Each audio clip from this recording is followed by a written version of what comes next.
Olá, telenautas aqui da TV 61. Eu estou aqui com o advogado José Eimar. O José, ele é especialista em direito do trabalho e sindical. É isso, José? Como vai? Tudo bem? Isso mesmo, João. É um prazer estar aqui com você. Então, o José, ele tem uma experiência aí como advogado trabalhista, como diretor jurídico de sindical, né, da Central Única dos Trabalhadores, já foi também diretor jurídico, e ele pertence ao grupo O Direito Achado na Rua, coordenado pelo professor José Geraldo de Souza Júnior, lá da UNB. A gente vai inicialmente começar falando com o Imar sobre esse trabalho dele de pesquisador junto ao grupo O Direito Achado na Rua. E depois a gente vai desdobrar aí em alguns temas relacionados à situação que a gente vive hoje no momento, com quebra de direitos, desde o golpe de 16. Eimar, fala para a gente como é que é o seu trabalho aí junto com o grupo de estudos O Direito Achado na Rua, lembrando que esse espaço aqui na TV 61, no Expresso 61, é dedicado ao grupo de estudos O Direito Achado na Rua. João, eu quero contar um pouquinho como é que eu cheguei até aqui, né? Porque a minha trajetória, ela é marcada pela história também de uma geração de estudantes, ainda nos anos 80, né? Que, em plena ebulição do fim da ditadura no Brasil e do renascimento, digamos assim, de um movimento social muito forte, muito engajado, especialmente do movimento sindical, naquele período se constituindo, naquilo que se chamou depois de novo sindicalismo, né? Que foi a novidade do aparecimento de figuras como o Lula, por exemplo, que depois veio a ser presidente da República, mas que à época era um torneiro mecânico, que passou por um período de trabalho na indústria do ABC Paulista e depois tem uma importância significativa no fim da ditadura militar, nas pautas de reivindicação de salários, que foram para muito além do que os salários, né? Porque foram trabalhadores que reivindicaram participar da vida política do país, né?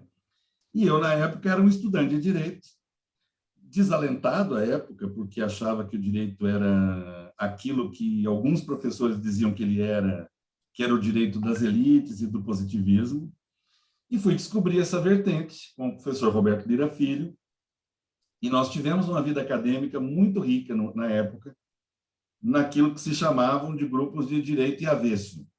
À época ainda não se chamavam de direito achado na rua, propriamente, né? Mas era o direito e avesso. E nós começamos a aprender que o direito não era aquilo que estava no código, não era aquilo que estava na CLT, que aquilo que estava no código ou aquilo que estava na CLT era fruto de uma longa história, né? De um longo processo histórico de lutas por direitos, né? E logo em seguida comecei a trabalhar, então, em assessoria sindical, assessoria jurídica sindical. Participei dos movimentos mais combativos no início dos anos 80, nas greves na região da indústria em Campinas, por exemplo, né? E aprendi muito com isso, né? Aprendi a lidar com o direito a partir do direito vivo, a partir de um direito criado a partir das experiências históricas desses movimentos. E o nosso papel, em muitos momentos, era o papel contra a lei, ou seja, era o papel de advogar contra o que estava escrito na lei. Vou te dar um exemplo. Nós advogávamos diante de uma lei que proibia a greve, né? Exatamente. Apesar dos, digamos, influxos, né, que vinham já democráticos. E mesmo depois da Constituição de 88, demorou um pouquinho para o judiciário reconhecer o direito de greve como legítimo, né? Então, nós vivemos essa mudança. Então, a minha geração participou dessa mudança, né? Muito ativamente. E aí, o direito achado na rua, ele se constitui como um elemento catalisador, tanto do ponto de vista da reflexão, como do ponto de vista da ação. Por quê? Porque nós compreendemos o direito a partir do movimento. e não a partir, digamos assim, do que ele está cristalizado num determinado documento jurídico, né? A importância do documento é que ela positiva, ela dá garantia de um direito, mas ela não encerra todo o direito, né? Então, para o direito do trabalho, isso é fantástico, para o direito sindical, isso é fantástico, né? Porque é um ramo do direito em que a expressão do movimento social ela é constitutiva, ela é necessária. Não existe o direito do trabalho sem a luta dos trabalhadores. Não existe o direito sindical sem a importância que os sindicatos se constituíram no mundo inteiro como um espaço de garantia e de articulação dos trabalhadores, né, para aquisição de direitos, ampliação dos seus direitos e realização daquilo que nós chamamos genericamente de justiça social, né? Então, essa é a trajetória com a qual eu vim parar, digamos, numa advocacia, junto, inclusive, aos tribunais superiores, né? Mas sempre lembrando que esse direito ele é um direito vivo, ou seja, ele é um direito constituído dessas lutas, né? E aí é que eu acho que está a grande maravilha de se pensar e praticar o direito na perspectiva do direito achado na rua. Sobretudo, como você já usou muito bem, no direito trabalhista, porque tem toda essa grande movimentação, ebulição, quase que frequente, né? Mesmo que você tenha leis, né, que reprima, né, como ocorria no regime militar, né, a lei antigreve e outras, a própria lei de segurança nacional que está aí, né, está na ordem do dia, porque ela vem sendo aplicada por esse governo para conter, inclusive, manifestações por direitos, né, sobretudo isso, né? Então, é importante isso aqui, registrar essa coisa de que o direito aí se movimenta, né? A lei fica estática, né? Mas o direito se movimenta. Ô, Imar, eu queria ver com você, já dentro desse tema que você menciona, já aí, a questão das quebras de direitos, eu queria ver com você sobre os impactos, né, nos direitos sociais, trabalhistas e sindicais decorrentes do golpe de 16. A gente viu aí a reforma trabalhista, implementada por Michel Temer, e depois a reforma previdenciária que foi sacramentada já no governo de Jair Bolsonaro, né? A gente tem um período de 2 para 5 anos já, esse período do golpe, que a gente vê uma dilaceração total dos direitos dos trabalhadores, né? Quase sem nenhuma garantia. Eu queria que você comentasse um pouco sobre isso. Eu acho que nós vamos ter tempo aí para conversar bastante sobre isso, porque o que me intriga, João, e nós podemos, ao longo das nossas conversas, voltar sempre nesse tema, né? É como é possível um slogan de presidente de república dizendo menos direitos e mais trabalho, ou mais trabalho e menos direitos. Isso é absolutamente contraditório, né? Nós queremos trabalhos e direitos, né? Então, vamos lembrar que nós somos um país que em termos de trabalho, né? Ele veio da escravidão para o trabalho assalariado, né?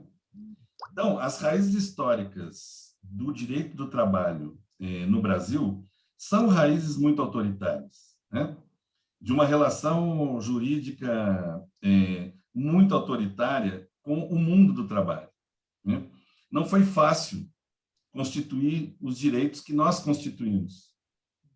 Mas aí tem algumas peculiaridades do Brasil em relação ao chamado, digamos assim, mundo europeu, ocidental, ou a social-democracia, que expandiu, de fato, os direitos sociais, e a característica, né, a marca do século XX, do pós-guerra, é a da expansão dos direitos sociais na Europa.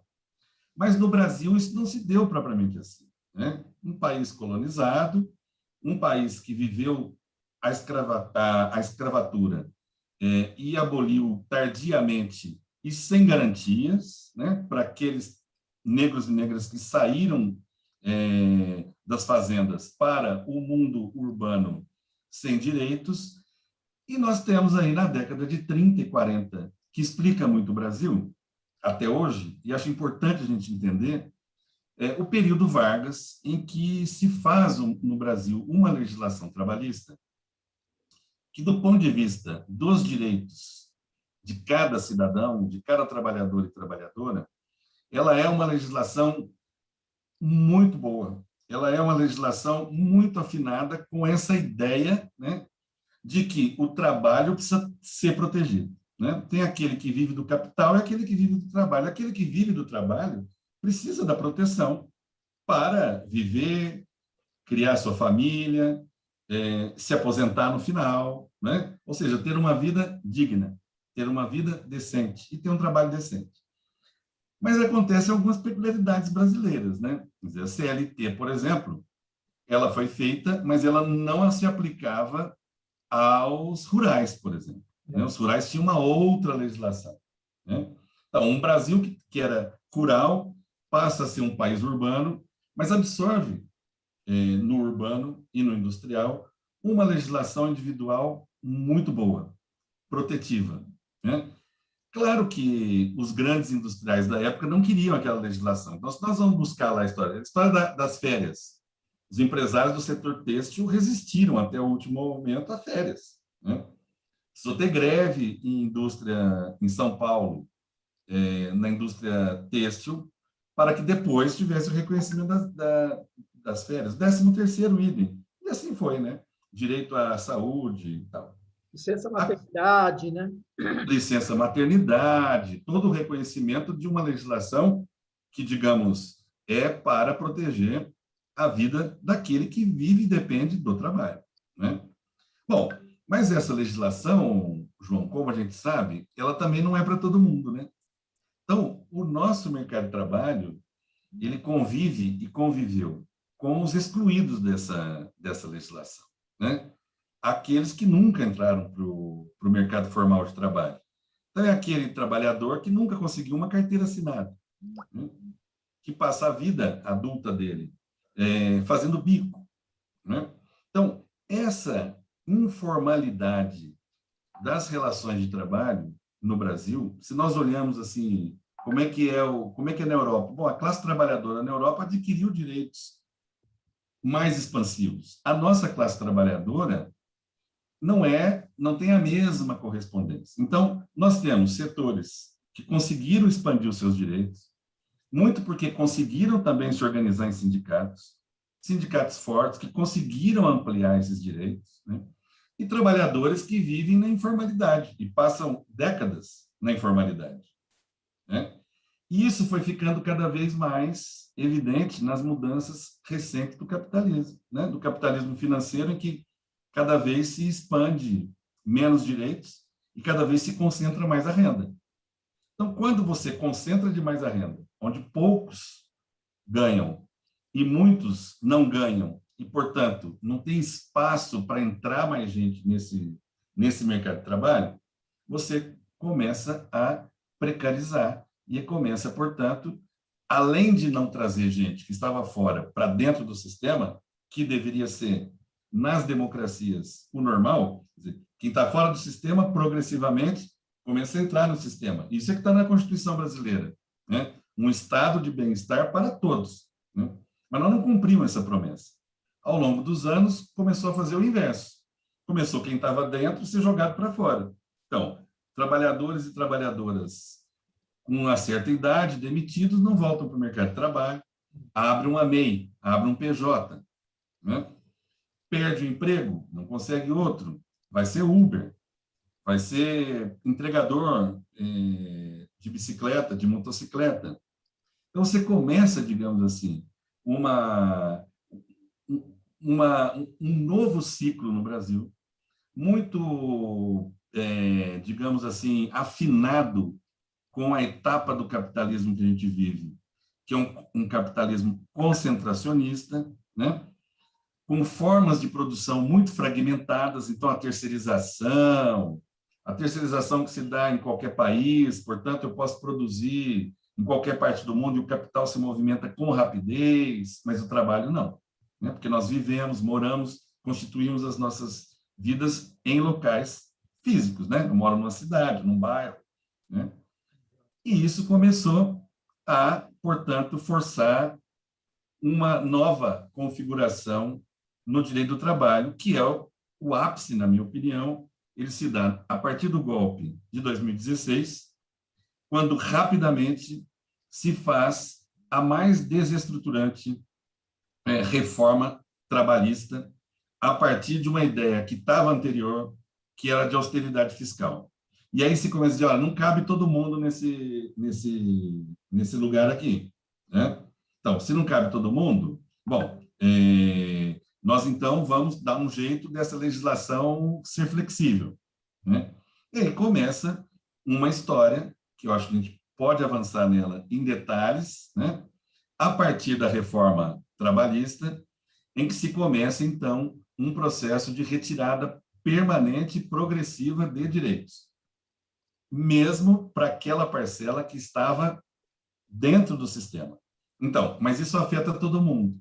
Ou seja, quem estava fora, que imaginava, ó, eu vou ter a perspectiva de ter emprego e ter um emprego decente, perdeu a perspectiva. E quem está dentro está permanentemente ameaçado de ficar fora, né? Foi isso que fizeram com o direito do trabalho, depois de 2017, com a reforma trabalhista. Com a Previdência, a mesma lógica, né? Quer dizer, só não foi pior porque houve uma reação na sociedade, na reforma da Previdência, porque ela era para ser mais agressiva se deixasse que fizesse na perspectiva em que ela estava apontada, né? Aquele modelo chileno, né? O modelo chileno. E um modelo que, digamos assim, ele retira, e isso tem sido em toda parte do mundo, ele retira a responsabilidade da empresa. Então, a empresa deixa de contribuir. Você contribui individualmente, mas a empresa não contribui pelo seu trabalho para a Previdência. Então, é lógico, acontece como aconteceu no Chile. Os valores vão ficando achatados e a pessoa, ao se aposentar, ela receberá muito menos, né, do que ela deveria receber pelo pacote, digamos assim, de vida ativa que ela teve no sistema. Então, quebra duas coisas. Quebra a solidariedade, que é um tema que nós vamos conversar. Quer dizer, solidariedade é o que alimenta os movimentos sociais, é o que alimenta o sindicalismo, é o que alimenta uma legislação protetiva. Se nós não entendermos que nós temos que ser solidários na sociedade, nós vamos repetir uma sociedade individualista, de concentração de renda e receita, né? E, portanto, essa é uma questão. E a outra é a responsabilidade. Quer dizer, as empresas deixam de ser responsáveis. Então, a empresa, uma multinacional, uma transnacional, ela explora a mão de obra em outros países por intermédio, diretamente ou indiretamente, né? Por intermédio da terceirização, e quando acontece uma determinada situação, ela foge da responsabilidade. Podemos lembrar o caso do Carrefour, né? Naquele caso do rapaz que morre dentro do supermercado, né? E quem é que estava na relação de emprego ali? Não era o Carrefour, era uma empresa terceirizada que trabalhava para o Carrefour, e aí, não, a responsabilidade não é minha, a responsabilidade é do outro, enfim. Então, é esse mundo que nós vivemos. E, para piorar um pouquinho, né, com a pandemia, isso vem à tona, né? Esse mundo que estava aí embaixo, encoberto, né, ele vem à tona. Aliás, e aí nós vamos entrar numa outra era. Exatamente, Aymar. Isso que eu queria que você comentasse, porque na pandemia a proteção parece que foi basicamente para as empresas, né? Enquanto que o trabalhador ele ficou aí muito refém, perdendo inclusive mais direitos, né, durante esse período, para que as empresas, os empresários pudessem, né, nessa suposta possibilidade de não demitir, de garantir o emprego, mas eu queria que você comentasse isso também, já que você falou. Ô, João, quando a gente fala das empresas também, eu acho bom a gente fazer uma diferença. Sim, Da mesma forma que a gente pensa, quando fala assim, a classe trabalhadora, são muitas classes trabalhadoras, né? Nós temos, digamos, vários tipos. O que fez o governo logo no início da pandemia, lá em março? Quem foi o primeiro setor que recebeu 1 bilhão de dinheiro? O sistema financeiro, Os bancos. certo? Não foi o dono do bar, o dono de um pequeno negócio. Foram os grandes, que é essa grande jogada de hoje que a gente precisa compreender, né? Nesse modelo muito concentrado, só os muito grandes ganham muito. Aumentou, você deve ter visto aí nos jornais, né? Nesse período de pandemia, os bilionários ficaram mais ricos. Exatamente. Né? Então, isso é uma contradição, mas não é, né? Porque o sistema está montado para isso, né? Então, os primeiros a receber um valor imediato do governo foram os bancos, os banqueiros, né? Segundo lugar, se demorou muito tempo para tomar medida de proteção efetiva para trabalhadores e também para as pequenas e microempresas, né? Se fez uma medida provisória que demorou a liberar recursos para o pequeno para quem tem uma pequena empresa, um pequeno negócio, né? Se demorou para liberar recursos para quem não tem nada, ou seja, para quem precisava estar com menos mobilidade, mas não tinha condição de se manter sem auxílio financeiro. Então, se demorou também para implementar o auxílio emergencial, né? E depois se fez 2 medidas provisórias relacionadas a quem tem trabalho formal. E, nesse caso, permitiu redução de salário e permitiu suspensão de contrato. E, num primeiro momento, tinha excluído os sindicatos do jogo. Era assim, o patrão resolve com o empregado, sem o sindicato. Houve uma reação, os sindicatos conseguiram, de certo modo, se articular, os lugares, digamos assim, mais organizados conseguiram implementar alguma negociação coletiva para dar garantia para que determinados setores pudessem, por exemplo, permanecer com trabalho em casa, com home office, né? Mas os setores mais vulnerabilizados, quer dizer, entregadores, né? Pessoal que trabalha na linha de frente de hospitais, lixo, sistema funerário, também os trabalhadores que trabalham em supermercado, por exemplo, transporte público, motorista, cobrador. Você tem uma alta incidência de Covid nesses trabalhadores, né? Por uma ineficiência, digamos, se diz até, em certo sentido, deliberada, né? De não estabelecer rapidamente, como fizeram outros países, né? De fazer chegar rapidamente, tanto para o setor produtivo quanto para o setor laboral, recursos para que se pudesse proteger, de fato, a saúde, né? Então, o nosso combate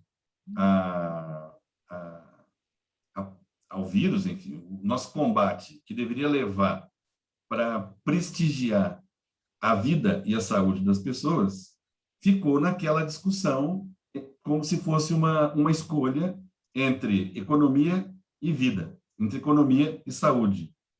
E a escolha de governo é a escolha sempre do grande empresariado e, portanto, da economia, né? E quem mais pagou a conta nessa história foram os trabalhadores informais e os trabalhadores que estavam em serviços mais, digamos, expostos, né? Então, essa é a nossa história do período da pandemia, e nós depois podemos contar algumas histórias bem específicas. Está fazendo um ano aí, né, que aquela conversa, aquela reunião famosa, reunião ministerial, o próprio ministro Paulo Guedes deixou claro, né, que sim, os pequenos, as empresas, as pequenas empresas não teriam vez, né? Cuidar dos não teriam vez. Deixar bem E não claro. tiveram, né? E não tiveram, né? Não tiveram. Mário, eu queria... Você mencionou sindicatos, e na reforma trabalhista, né, que a gente teve algumas medidas aí que engessaram os sindicatos, né, com as contribuições, né, sobretudo o imposto sindical, né? E o que a gente vê é que os sindicatos, principalmente os menores, né, que não têm uma base, uma grande base e também não tem muita tradição de luta, de categorias que não têm muita tradição de luta, a gente percebe que está praticamente acabando, né? E nesse rolo compressor aí estão indo federações, confederações, até centrais, né? Centrais estão com muita dificuldade para sobreviver. Eu queria que você analisar um pouco isso, essa parte mais do sindicalismo aí, né, e também essa investida política, né, para conter a mobilização social, né, contra todo esse desmonte, esse desastre que está sendo para os trabalhadores e para a sociedade em geral, esse governo. O João, tem os sindicatos, eles têm um papel muito importante na sociedade que às vezes não é percebido pelas pessoas, né? Nessa questão tem dois atores muito importantes: a fiscalização do Estado, porque o Estado tem um papel fiscalizador importante, né? Nesse tipo de legislação. É um tipo de legislação que, se deixar livre, o grande empresário não cumpre, e, portanto, o direito ele tem um papel de estabelecer limites, né? De impor limites. Portanto, ele tem que ter duas coisas muito importantes. Ele tem que ter uma fiscalização importante, para quem não está cumprindo, cumprir, e ele tem que ter sindicato forte, para que o sindicato também cumpra esse papel, né? De organizar os trabalhadores, de exigir o cumprimento da legislação, de exigir o cumprimento de direitos. E o governo atacou as duas frentes. Então, desmontou o sistema de fiscalização. Qual foi o primeiro ato do governo, depois de eleito? Acabar com o Ministério do Trabalho e desarticular o Ministério, jogando dentro do Ministério da Economia, portanto, na lógica do Guedes, né? E jogando uma parte lá para o Ministério da Justiça. Então, ele desarticulou o sistema de fiscalização. E o que fez com os sindicatos? Como é que você desarticula os sindicatos? Eles desarticularam pelo financiamento. Então, você imagina que, por exemplo, uma mobilização, e todo o papel que se exerce a partir da mobilização de trabalhadores, ela exige recursos, né? Para que você tenha condição de competir com o outro lado, que, sobretudo, são grandes empresas. Nós estamos falando aí de bancos, de grandes empresas, né? E isso foi feito a partir de um discurso muito fácil, né? Ninguém gosta de contribuir. É uma coisa natural, né? Você, né? E, portanto, por que você contribui? Você contribui para que você tenha um resultado. A gente contribui, a gente paga imposto porque a gente quer ter um SUS, por exemplo, funcionando, e agora a gente viu a importância de ter o SUS, né? A gente paga imposto porque você quer ter uma universidade pública que tenha ciência, né? E você participa de sindicatos. Os sindicatos precisam de financiamento porque eles precisam também exercer o seu papel político, né? Se exerce bem ou mal, é uma outra coisa que nós podemos examinar, mas ele tem esse papel. Em qualquer parte do mundo ele tem esse papel, né? E eles sabem disso. E, portanto, fizeram uma lei que retirava da noite para o dia os recursos dos sindicatos, né? Mas não foi só isso, né? Mesmo para aqueles trabalhadores que contribuem mensalmente por filiação, porque são filiados a uma entidade, a lei garantia que houvesse o desconto em folha de pagamento. O governo faz uma medida provisória e retira essa possibilidade. Ora, você também, da noite para o dia, você desmonta toda a máquina sindical, porque aquele trabalhador que quer contribuir, né, torna muito mais difícil para que ele contribua, né?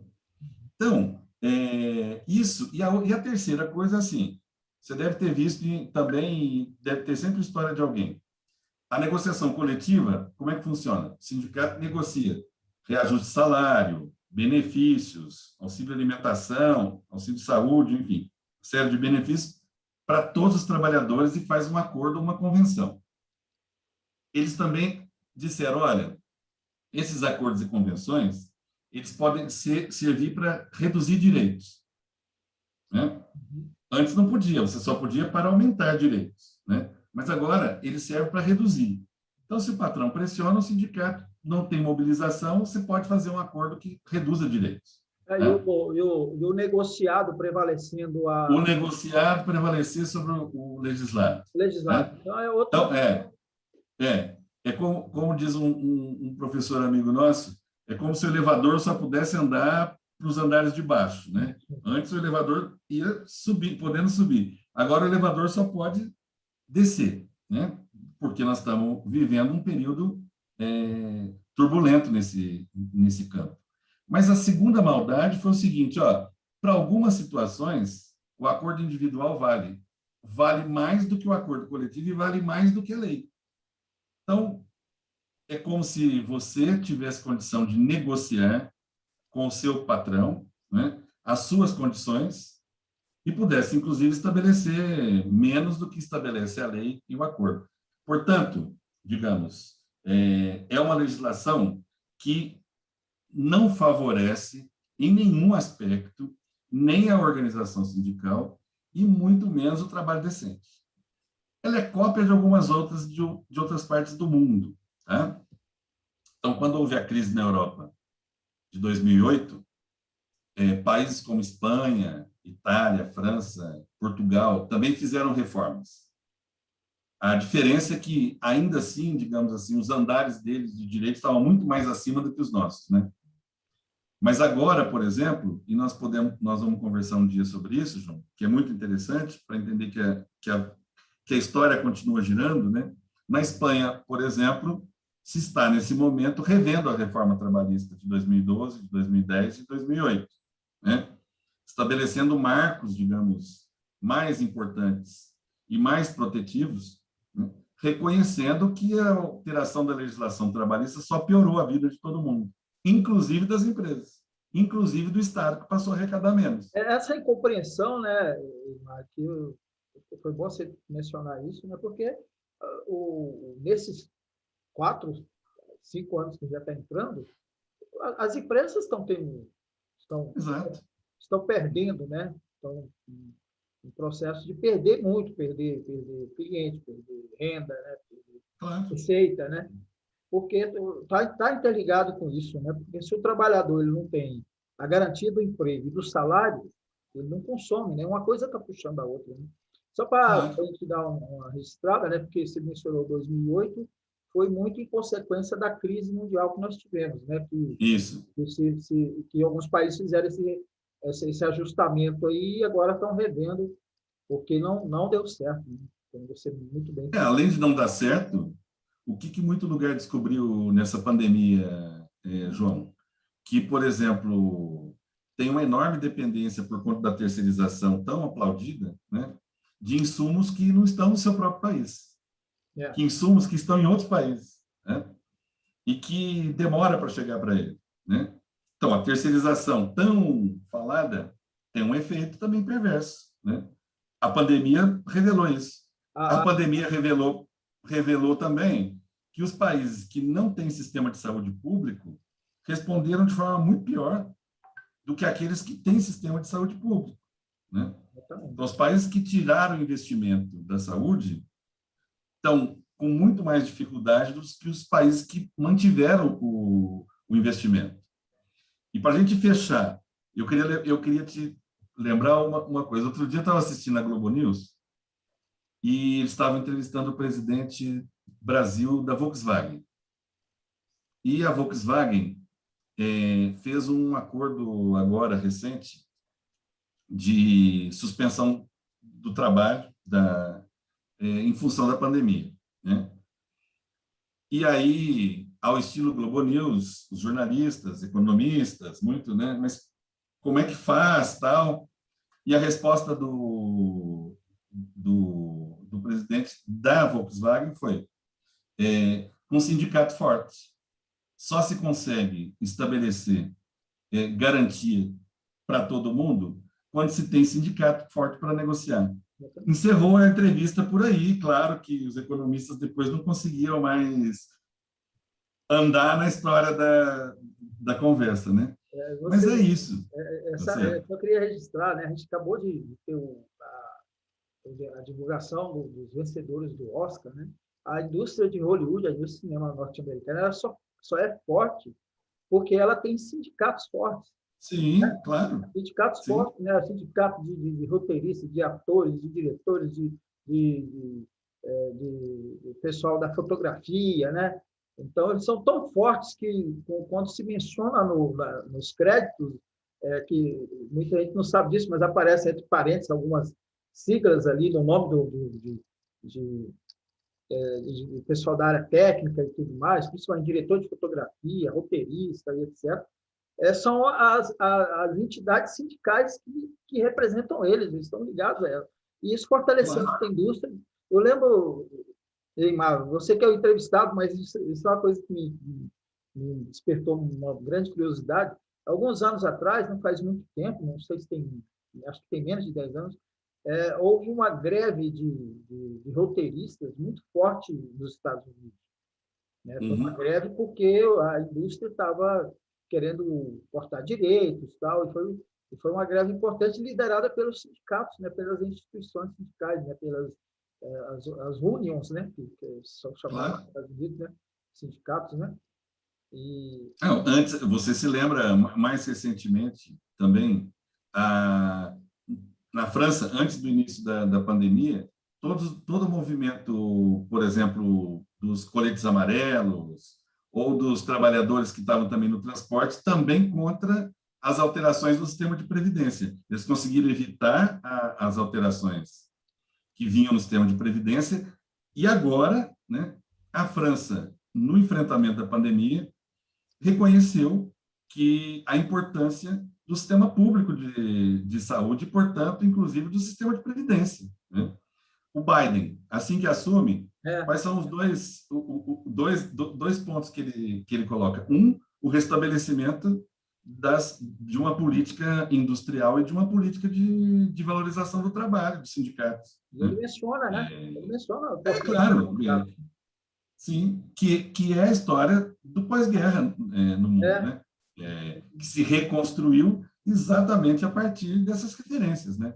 De assegurar direitos para a massa de trabalhadores, de assegurar a existência de sindicatos. Então, eu acho que nós temos uma lição da pandemia, mas, infelizmente, na cabeça de economistas neoliberais, ao estilo Guedes e de equipe de governo, para nem falar da parte política, mas só para falar da parte econômica, para eles, sindicato atrapalha, né? Direito do trabalho atrapalha, o preço a pagar é muito alto, mas nós teremos oportunidade para dar exemplos e conversar sobre isso. Nós vamos conversar sim, e isso é a herança escravocrata mesmo, né? Sim.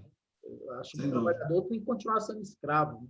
Uhum. É a mentalidade da elite econômica nacional e que dissemina aí por toda essa... Qualquer trabalho é melhor que nenhum, né? Aquele chavão, né? Qualquer trabalho é melhor que nenhum, né? Que não é verdade. Né? Exatamente. Eimar, olha, eu quero agradecer você demais. A gente, só para registrar aqui, eu e o Eimar aqui já combinamos, ele vai nos conceder uma entrevista, isso vai virar um programa, na verdade, depois a gente vai escolher o nome, tá? Toda terça-feira nós vamos conversar sobre direito do trabalho e direito sindical e outros temas também relacionados à questão do direito do trabalho e sindical. Então, toda terça-feira a gente vai bater esse papo e vamos deixar aí na descrição os contatos dele para quem quiser mandar perguntas, fazer sugestão. A gente vai encaminhar aqui um programa bem bacana, porque temos assunto para caramba, né, Iman? Temos muito assunto, João, e é bom bater um papo sobre eles, porque a gente também vai esclarecendo um pouco sobre esse universo aí do mundo do trabalho que atinge todos nós, né? Todos nós, de alguma maneira, vivemos e dependemos do trabalho. Né? E, portanto, como eu te disse, eu não consigo compreender quem acha normal dizer mais trabalho e menos direitos, porque trabalho sem direitos não tem futuro. Sem não direito, tem futuro. O trabalho é direito, né? E é um dos direitos mais sagrados do ser humano. Né? ter trabalho, né? Mas, então é isso, Mário. A gente vai ficando por aqui. Na semana que a gente vai voltar com ele aqui, com esse nosso espaço para discutir isso, direito do trabalho e sindical. Um abraço a você que ficou com a gente. Obrigado, Mário. Obrigado a você, obrigado a todo mundo que nos acompanha. Isso aí.